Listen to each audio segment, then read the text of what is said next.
നമസ്കാരം, എല്ലാവർക്കും ഇന്നത്തെ ഡെയിലി അപ്ഡേറ്റ്സിലേക്ക് സ്വാഗതം. ഇന്നത്തെ ഏറ്റവും പ്രധാനപ്പെട്ട വാർത്താ അപ്ഡേറ്റുകളും നാളെയും വരുന്ന ദിവസങ്ങളിൽ നിങ്ങൾ എല്ലാവരും അറിഞ്ഞിരിക്കേണ്ട, ശ്രദ്ധിക്കേണ്ട വളരെ പ്രധാനപ്പെട്ട അറിയിപ്പുകളും അപ്ഡേറ്റ്സുകളുമാണ് ഡെയിലി അപ്ഡേറ്റ്സിലൂടെ നിങ്ങളുമായിട്ട് ഷെയർ ചെയ്യുന്നത്. എല്ലാവരും ഈ അപ്ഡേറ്റുകൾ ശ്രദ്ധിക്കുക.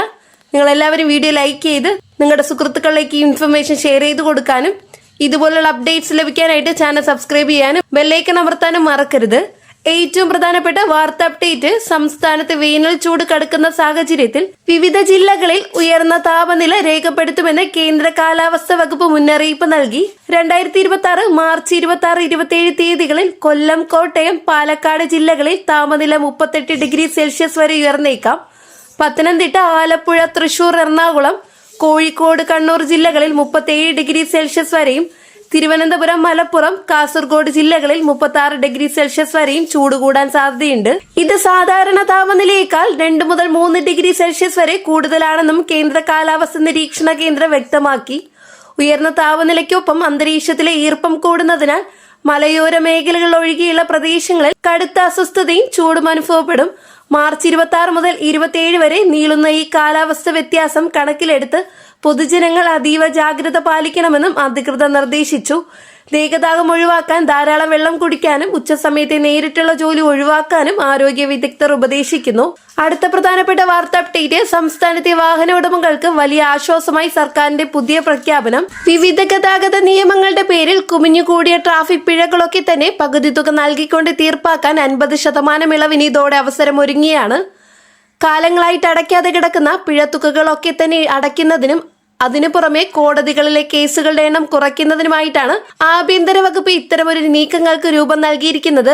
AI ക്യാമറകൾ വഴിയും ട്രാഫിക് പോലീസിന്റെ ഒക്കെ തന്നെ നേരിട്ടുള്ള പരിശോധനകൾ വഴിയും ചുമത്തപ്പെട്ട പിഴകൾക്ക് ഈ ഇളവുകൾ ബാധകമായിരിക്കും. അമിത വേഗത, ഹെൽമറ്റ് ധരിക്കാതിരിക്കുക, സീറ്റ് ബെൽറ്റ് ഇടാതിരിക്കുക, സിഗ്നൽ ലംഘിക്കുക തുടങ്ങിയ കുറ്റകൃത്യങ്ങൾക്ക് ലഭിച്ച ചെല്ലാനുകൾ പകുതി തുക അടച്ചുകൊണ്ട് തീർപ്പാക്കാം.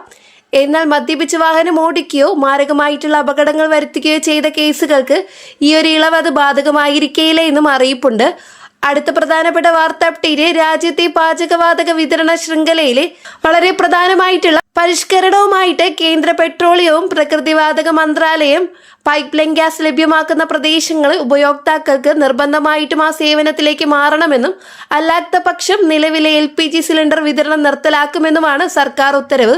ഊർജ്ജ സുരക്ഷ ശക്തിപ്പെടുത്തുന്നതിന് അതിനു പുറമെയായിട്ടുള്ള വിതരണം ലഘൂകരിക്കുന്നതിനുമായിട്ട് പുറപ്പെടുവിച്ച പ്രകൃതിവാതക പെട്രോളിയം ഉൽപ്പന്ന വിതരണ ഉത്തരവ് 2026 ഈ പുതിയ പരിഷ്കരണം നടപ്പിലാക്കുന്നത്. ഗ്യാസ് പൈപ്പിലെ സൗകര്യ ലഭ്യത പ്രദേശങ്ങളിൽ താമസിക്കുന്നവർക്ക് നിർബന്ധമായിട്ടും PNG കണക്ഷനിലേക്ക് മാറണമെന്നും അല്ലാത്ത പക്ഷം അവരുടെ LPG കണക്ഷനിൽ റദ്ദാകുമെന്നുമാണ് സർക്കാർ മുന്നറിയിപ്പ്. ഉത്തരവ് പ്രകാരം പൈപ്പ് ലൈനുകൾ സ്ഥാപിക്കുന്ന പ്രവർത്തനങ്ങൾ തടയാനായി ഇനി മുതൽ ഹൗസിംഗ് സൊസൈറ്റികൾക്കോ അല്ലെങ്കിൽ റെസിഡൻസ് വെൽഫെയർ അസോസിയേഷനുകൾക്കോ കഴിയുകയില്ല. ഇത് സംബന്ധിച്ച് സർക്കാർ കർശനമായിട്ടുള്ള ഇടപെടൽ നടത്തുന്നതാണ്. യുദ്ധ സാഹചര്യങ്ങളുടെ പശ്ചാത്തലത്തിൽ ഇറക്കുമതി ആശ്രയിക്കുന്നത് കുറയ്ക്കാനായിട്ട് PNG വിതരണം വേഗത്തിലാക്കാനാണ് സർക്കാർ നീക്കം. ഈ ഒരു സാഹചര്യത്തിൽ 2,20,000 പേരോളമാണ് പുതുതായിട്ട് PNG കണക്ഷൻ എടുത്തത്. രാജ്യത്തെ LPG ആവശ്യകതയുടെ 90% ഇറക്കുമതിയിലൂടെയാണ് നിറവേറ്റുന്നത്.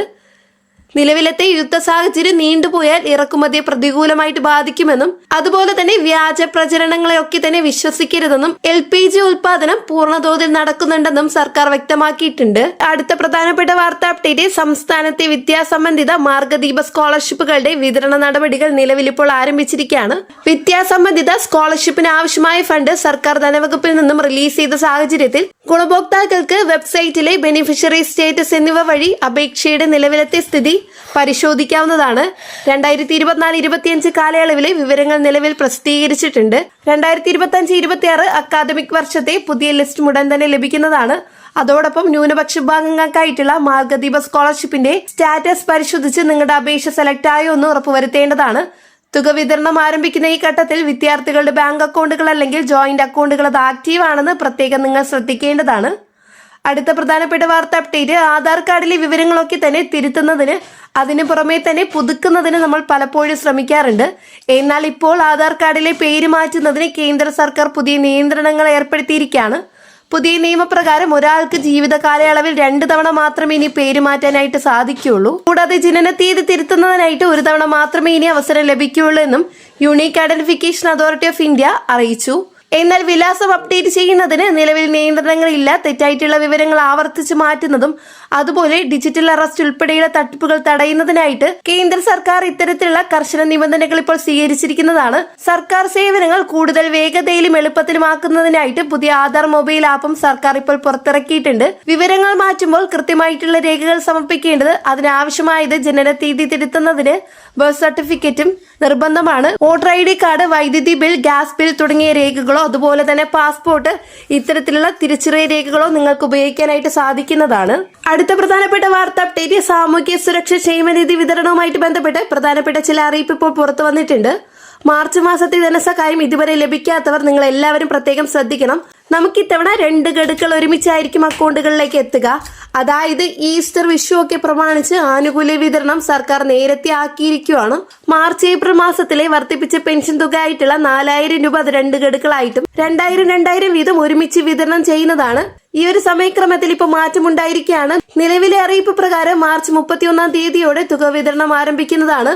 ബാങ്ക് അക്കൗണ്ടുകൾ വഴിയും അതിനു പുറമെ കൈകളിലേക്ക് നേരിട്ട് തുക ഗുണഭോക്താക്കളിലേക്ക് സുരക്ഷിതമായി തന്നെ എത്തിച്ചേരുന്നതായിരിക്കും. ഇനി മറ്റൊരു പ്രധാനപ്പെട്ട അറിയിപ്പ്, കെട്ടിട നിർമ്മാണ തൊഴിലാളി ക്ഷേമനിധി ബോർഡിലെ അംഗങ്ങൾക്കായിട്ടുള്ള ആനുകൂല്യത്തിന്റെ വിതരണം ഇന്നലെ മുതൽ ആരംഭിച്ചിരിക്കുകയാണ്. 5 ഗഡുക്കളായിട്ട് ഏകദേശം 8000 രൂപയോളം വിതരണം ചെയ്യുമെന്നാണ് ഇപ്പോൾ സർക്കാർ അറിയിച്ചിട്ടുള്ളത്. കൂടാതെ അടുത്ത ആഴ്ചയോടെ 1 ഗഡു കൂടി അനുവദിക്കുന്നതോടെ ആകെ കുടിശ്ശിക 6 ഗഡുക്കൾ തീർപ്പാക്കുന്നതാണ്. ഇതോടെ ഗുണഭോക്താക്കൾക്ക് ഏകദേശം 9600 രൂപ ലഭിക്കും. ഏറെ നാളായിട്ട് കുടിശ്ശിക നിലനിന്ന ഈ ബോർഡിൽ പെൻഷൻ വിതരണവും കുടിശ്ശികയും എല്ലാം തന്നെ ഇപ്പോൾ പുനരാരംഭിക്കുന്നത്. സർക്കാർ വായ്പ എടുത്ത 50 കോടി രൂപയെ മറ്റ് ക്ഷേമനിധി ബോർഡുകളിൽ നിന്നും സമാഹരിച്ച് 335 കോടി രൂപ വിനിയോഗിച്ചാണ് നിലവിൽ ഈ ഒരു പെൻഷൻ വിതരണം ഇപ്പോൾ സർക്കാർ പൂർത്തിയാക്കുന്നത്. അടുത്ത പ്രധാനപ്പെട്ട വാർത്ത അപ്ഡേറ്റ്, വിഷു, ഈസ്റ്റർ ആഘോഷങ്ങൾ സംബന്ധിച്ചുകൊണ്ട് സപ്ലൈകോ വഴി ആകർഷകമായിട്ടുള്ള ആനുകൂല്യങ്ങളാണ് പൊതുജനങ്ങൾക്കൊക്കെ ഇപ്പോൾ ലഭ്യമാകുന്നത്. ഇതോടൊപ്പം തന്നെ റേഷൻ കടകൾ വഴിയുള്ള മാർച്ച് മാസത്തിലെ വിതരണവും ഇപ്പോൾ സജീവമായി തന്നെ തുടരുന്നുണ്ട്. ഇതിൽ ഏറ്റവും പ്രധാനപ്പെട്ടത് സപ്ലൈകോ വഴി ലഭിക്കുന്ന വിഷു കിറ്റിനെ സംബന്ധിച്ചിട്ടുള്ള അറിയിപ്പാണ്. 1 കിലോ പഞ്ചസാര, അതിനു പുറമെ 1/2 കിലോ വീതം ചെറുപയർ, വൻപയർ, കടല, ശർക്കര, ശബരി അപ്പപ്പൊടി, ശബരിയുടെ പായസ മിക്സ്, പായസക്കൂട്ട്, നെയ്യ്, ജീരകം, കടുക്, പുട്ടുപൊടി, ഉപ്പുപൊടി, ചിക്കൻ മസാല, ഗരം മസാല, 1 ലിറ്റർ വെളിച്ചെണ്ണ, 250 ഗ്രാം ചായപ്പൊടി എന്നിങ്ങനെ 16 ഇനങ്ങൾ അടങ്ങിയതാണ്. ഈ കിറ്റ് എല്ലാ കാർഡ് ഉടമകൾക്കും 1001 രൂപയ്ക്ക് ഏപ്രിൽ 1 മുതൽ സപ്ലൈകോ വഴി ലഭിക്കുന്നതാണ്. കൂടാതെ സപ്ലൈകോയിൽ നിന്നും 1000 രൂപയുടെ സബ്സിഡി ഇതര സാധനങ്ങൾ വാങ്ങുന്നവർക്കായിട്ട് വിഷു കൈനീട്ടം എന്ന പേരിൽ സവിശേഷമായിട്ടുള്ള ഒരു കൂപ്പൺ ലഭിക്കുന്നതായിരിക്കും. വളരെ പ്രധാനപ്പെട്ട ഒരു ഇൻഫർമേഷൻസ് ആണ് ഇന്നത്തെ വീഡിയോയിലൂടെ ഷെയർ ചെയ്തിട്ടുള്ളത്.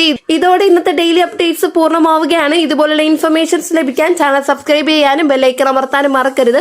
കൂടാതെ ഈ ഒരു ഇൻഫർമേഷൻ നിങ്ങളുടെ സുഹൃത്തുക്കളിലേക്ക് ഷെയർ ചെയ്തെത്തിക്കാനും മറക്കരുത്. നെക്സ്റ്റ് ഒരു ഡെയിലി അപ്ഡേറ്റ്സുമായിട്ട് കാണാം. എല്ലാവർക്കും നന്ദി, നമസ്കാരം.